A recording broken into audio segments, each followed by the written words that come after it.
In homes around the Liverpool City region, families are finding innovative ways to reuse materials and so save money and the planet.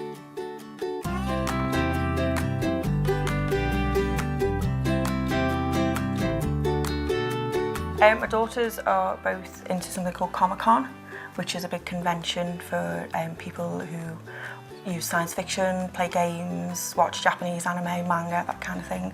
And I make the costumes for them to dress up in as their favourite characters. They come to me and say, "Mum, can I be so-and-so?" And then we make them into so-and-so, hopefully. Some of it's recycled, some of it's new, some of it's borrowed off another costume from last time. We specifically make them because a lot of the things you just can't buy because they don't exist. But if you can find it, they're extremely expensive. But it's also part of the fun. This is an old Barbie head, a Barbie we no longer wanted. We needed the hair for the bottom of the tail, and we needed something to be round, so it just made sense to leave the head attached. The wings are made out of an old cereal box, the cardboard, then I cover them in felt and then just stitch them onto a t-shirt. This is a broom handle. My friend makes all of Erin's stuffs and that for her.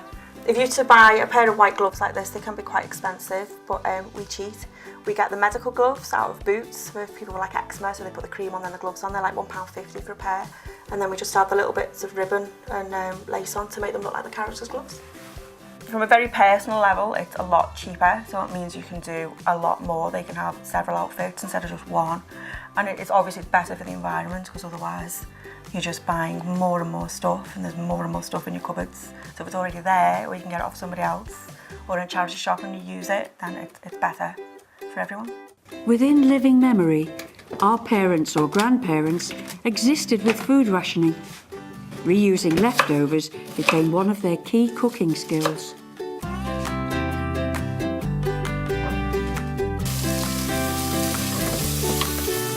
Yesterday we had roast chicken dinner with all the trimmings, roast potatoes, all the veg, gravy, all homemade. And today I've made what we call bubble and squeak. Basically everything from yesterday, chopped up, fried up with a little bit of extra bacon which was left over, an onion, and it's all fried up, and then you add the gravy for like a sauce, and it kind of looks like a casserole, and you have that with crust. Using leftovers, it's a lot cheaper personally because you buy one large chicken, one big bag of potatoes, and use your oven once. The following day it's 10 minutes in a frying pan, so it's a lot more economical, and again it's better for the environment because you're not just throwing out what you're not using, and you're not running the shops every 10 minutes to buy more because you're using what you've got. We have the blue bin which is collected once a fortnight, and you basically just put all your recycling in it, and I believe they sort it out. So it's cardboard, paper, glass jars, milk cartons, egg cartons, anything like that. Just rinse it out, pop it in your blue bin, and once a fortnight they take it away. I do believe that recycling is very important, and reusing. In this house, if something's finished with but fit for purpose, it goes to a charity shop, or we pass it on to somebody else who can use it. We try and recycle as much as we can, we try and reuse as much as we can. It saves a lot of money and it saves the environment, and if we all did our little bit by bit, it would get better, and it becomes a way of life. It's automatic, that goes in that. Some districts in the Liverpool City region collect food waste, and all of them have a green waste collection. However, many householders see the value of recycling this organic waste themselves to create compost for gardening. I started gardening about 25 years ago. Basically, my dad gave me 2 tomato plants and a container. There's nothing quite like the taste of fresh food. Okay, so this is our trusty compost bin.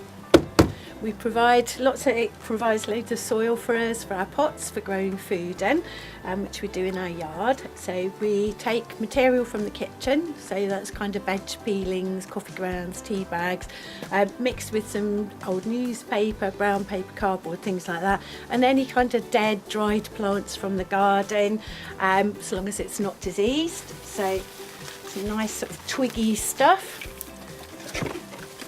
Give it a good shake. Put it in, fork it over. This lets the air through and helps us get a good compost. This is our miniature worm bin or miniature compost bin, and it's using tiger or brandling worms which eat up to 4 times their body weight in food waste. Only raw vegetable or fruit waste, so peelings and things, as well as cooked food, but no meat or fish. And it's really easy. It's a basic cheapy container, some holes in the bottom, little layer of soil, in go your worms, and some bedding for the worms, which is just shredded damp newspaper. And then the worms will eat the food, and you can put it in regularly, and you end up with a product called black gold, which is a really rich compost for your soil. I also use different containers for planting things in. I really don't like throwing things away, particularly things that have got a memory. So I try and use them either in the garden or in the house. And this is a drum that was a friend of mine was emigrating to New Zealand, and the top had gradually worn away, but it makes a beautiful container in the garden for flowers or bulbs. Similarly, little cups that I like, either because they're pretty or they've got memories, are great with small spring bulbs in. It's a great way of reusing, and your memory's still alive too.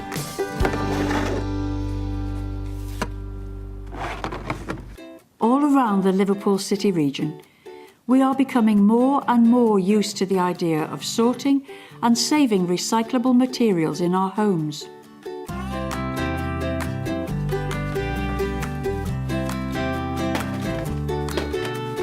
We recycle everything we can with Sefton, so food waste, glass and cans, paper, card and plastic bottles.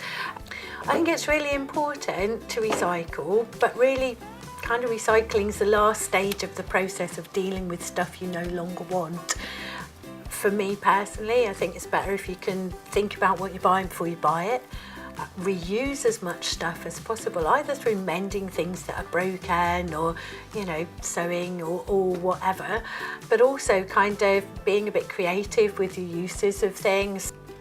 We're awash with stuff in our society, and most stuff can either be used by somebody else or provides food for other creatures, or can be reused by ourselves.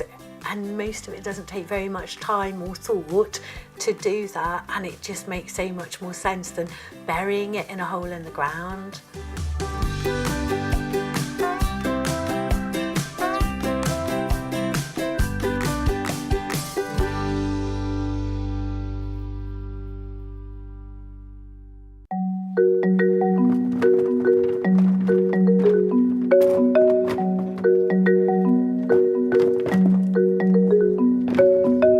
Reducing waste begins at home. We may think that one person's actions cannot make a significant difference, but together, the sum of our individual actions can achieve great things. If we steadily change the way we live, in small, easy steps, we can rebalance our relationship with waste in the home and see it as a valuable resource. Each one of us has the power to help create a more sustainable future.